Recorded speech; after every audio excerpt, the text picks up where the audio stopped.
So hello everyone. देखो, आज के वीडियो में ना हम बताएंगे कि किस तरह से हम जीए की प्रिपरेशन किए थे। देखो, जीए मेरे जितने भी सब्जेक्ट्स थे उसमें सबसे ज़्यादा फेवरेट अगर मेरा कोई सब्जेक्ट था तो वो जीए ही था। और मेरे जितने भी एग्ज़ाम्स निकले खासकर मेंस में, तो उसमें सबसे ज़्यादा अगर किसी चीज़ का कंट्रीब्यूशन है तो वो जीए का ही है। तो देखो, इस वीडियो में ना बेसिकली हम दो चीज़ कवर करेंगे। सबसे पहले तो बिगिनर्स के लिए कि किस तरह से, जैसे कि हम किस तरह से पढ़े थे जीए का, मतलब किस तरह से हम स्टार्ट किए थे और कैसे स्टार्टिंग में बोरिंग लगता है तो आप कैसे उस बोर्डम को ख़त्म करने के लिए आप क्या क्या कर सकते हैं। और दूसरा सोर्सेज के बारे में। तो देखो, सबसे पहले अगर जीए की बात करें ना, तो हम लोग आप लोगों को जैसे पता है कि जीए में बेसिकली दो चीज़ें होते हैं। एक हुई करंट अफेयर्स और दूसरा होता है बैंकिंग अवेयरनेस। और जो हम लोग स्टेटिक की बात करते हैं ना, तो वो करंट अफेयर्स के ही अकॉर्डिंग होता है। फॉर एग्जांपल, अगर करंट अफेयर्स में मान लो कोई न्यूज़ है, जैसे चीफ जस्टिस ऑफ इंडिया के बारे में न्यूज़ है, तो ये पूछ सकता है कि वो इंडिया के कैबिनेट नंबर के चीफ जस्टिस थे। या एडीबी के बारे में न्यूज़ है, एशियन डेवलपमेंट बैंक। मान लो एडीबी किसी भी स्टेट को लोन दी इंडिया में, तो जब आप पढ़ोगे वो, तो आप साथ में ये भी पढ़ लोगे स्टेटिक में कि हाँ, एडीबी में 68 मेंबर्स है या उसका हेडक्वार्टर फिलीपींस में है। तो ये सब आप पढ़ लोगे। अब सबसे पहली बात है कि जो बिगनर्स है वो स्टार्ट कहाँ से करें। तो देखो, स्टार्ट करने के लिए मैंने कहाँ से स्टार्ट किया था कि आप यूट्यूब पे जाओगे और सर्च करोगे आशीष गौतम सर करंट अफेयर्स। उनकी डेली सुबह 7 बजे 7 AM में उनकी वीडियो आती है करंट अफेयर्स की। तो स्टार्टिंग में मैंने क्या किया था ना कि स्टार्टिंग में कुछ दिन, लगभग आप 20 से 25 दिन उनका वीडियो देख सकते हो, जो कि ऑन एवरेज आप बोल सकते हो 40 to 45 मिनट्स का रहता है। लेकिन जैसे कि मैंने पहले वीडियो में बताया कि आप कभी भी लाइव वीडियो मत देखना, उससे आपका टाइम वेस्ट होगा। आप जैसे ही उनका जब ख़त्म हो जाता है लाइव क्लास 8 AM के अराउंड, तो आप उस वीडियो को डाउनलोड कर लेना और फिर 2 की स्पीड में अपना देख लेना। ठीक है। तो उससे क्या होगा ना कि जब आप खासकर बिगनर हो तो आपको आइडिया हो जाएगा कि किस तरह से आपको करंट अफेयर्स पढ़ना है। देखो, एग्जाम्पल के लिए, अगर मान लो उन्होंने कोई न्यूज़ पढ़ाया, जैसे कि मान लो न्यूज़ में बिहार आया, तो बिहार से रिगार्डिंग जितने भी चीज़ होते हैं स्टेटिक में, जैसे बिहार का स्टेट बर्ड क्या है, स्टेट एनिमल क्या है, वो सब भी वो बता देंगे। उसके अलावा मान लो कोई और न्यूज़ आया, जैसे मैंने पहले बताया एडीबी आया या वर्ल्ड बैंक आया, तो वर्ल्ड बैंक आया तो उसके साथ वो ये भी बता देते हैं स्क्रीन पे कि हाँ, वर्ल्ड बैंक के प्रेसिडेंट अभी डेविड मलपास है या वर्ल्ड बैंक का हेडक्वार्टर कहाँ पे है। तो इस तरह से जब आप 20 दिन 25 दिन जब उनका वीडियो देख लोगे ना, तो आपको आइडिया हो जाएगा कि आपको करंट अफेयर्स में क्या पढ़ना है और कितना पढ़ना है।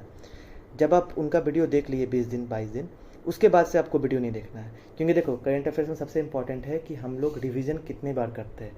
अगर आप वीडियो को देख रहे हो तो सबसे बड़ा बात है कि आपको नोट्स बनाना पड़ेगा, इसमें आपके बहुत सारी टाइम निकल जाएंगे।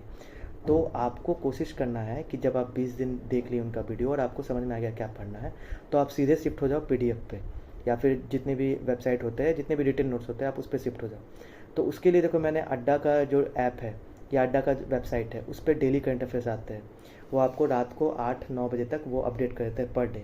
और संडे को उनका नहीं आता है तो मंडे को वो सैटरडे संडे दोनों का मर्ज करके दे देते हैं।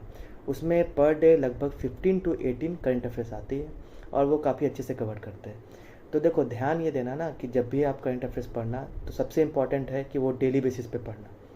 और उससे भी इम्पॉर्टेंट है कि करंट अफेयर्स पढ़ने के लिए आप बिल्कुल भी ऐसा मत करना कि आप प्री का एग्ज़ाम हो गया या मेन से आने वाला तब आप पढ़ो। करंट अफेयर्स आप अभी से पढ़ना स्टार्ट कर दो।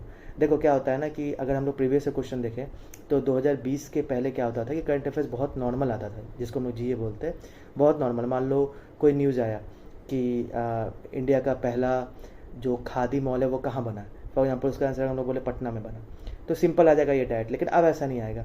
अब उससे रिलेटेड, खादी से रिलेटेड कोई और क्वेश्चन आ जाएगा कि खादी जो है, खादी इंडस्ट्रीज, उसके चेयरमैन कौन है या वो कब बना था। कहने का मतलब कि डीप क्वेश्चन आ रहा है। तो आपको पर डे पढ़ना पड़ेगा, पर डे आप डीपली पढ़ोगे और रिवीजन करोगे तभी वो आपको याद होगा। देखो, कम से कम आपका ऐसा टारगेट होना चाहिए कि एक्चुअल एग्जाम से पहले आप 3 से 4 बार रिवीजन कर लो। ठीक है। तो मैंने ऐसे सोर्स से बताया कि आप पहले स्टार्टिंग में 20 डे 25 डे आप देख लो उनका वीडियो, आशीष गौतम सर का। एक बार आपको आइडिया हो जाए क्या पढ़ना है, उसके बाद आप डायरेक्ट अपना शिफ्ट कर लो। जैसे मैंने बताया, मैं अड्डा के ऐप पे डेली पढ़ता था।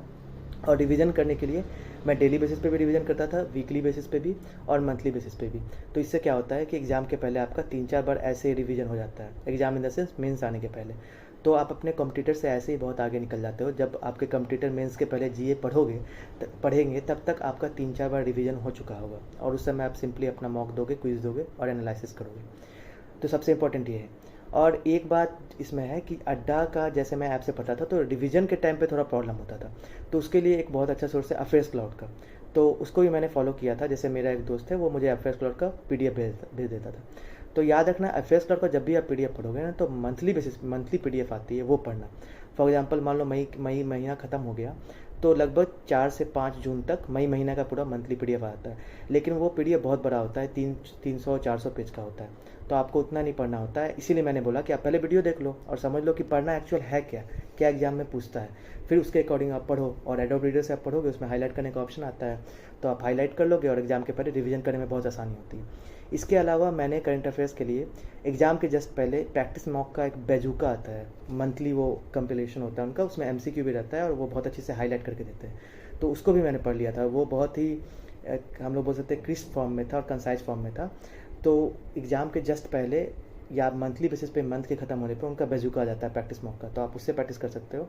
और एक बात याद रखना, जब भी आप डेली बेसिस पे करंट अफेयर्स पढ़ते हो ना, फॉर एग्जांपल देखो, अगर आप 4 मई का अगर करंट अफेयर पढ़ रहे हो, तो 5 मई के मॉर्निंग में उसका आप क्विज जरूर लगाना। जैसे अड्डा के ऐप पे आप पढ़े, तो 5 मई को उसका डेली करंट अफेयर्स क्विज आ जाएगा कि 4 मई क्विज या 5 मई क्विज, तो उसको आप लगा लेना।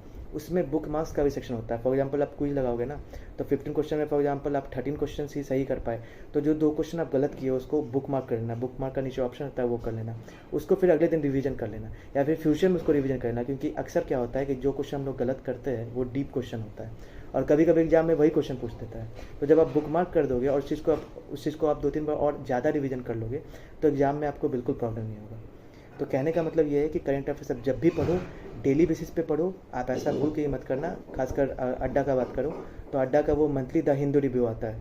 देखो यार, द हिंदू रिव्यू पहले बहुत सही था, पहले आप वो कर सकते थे, बट अब बहुत डीप क्वेश्चन आता है, आपको डेली बेसिस पे ही पढ़ना पड़ेगा। साथ में आप अफेयर्स क्लाउड का भी कर सकते हो, मंथली वाला, लेकिन सबसे इंपॉर्टेंट रिवीजन जरूर करना और क्विज जरूर लगाना।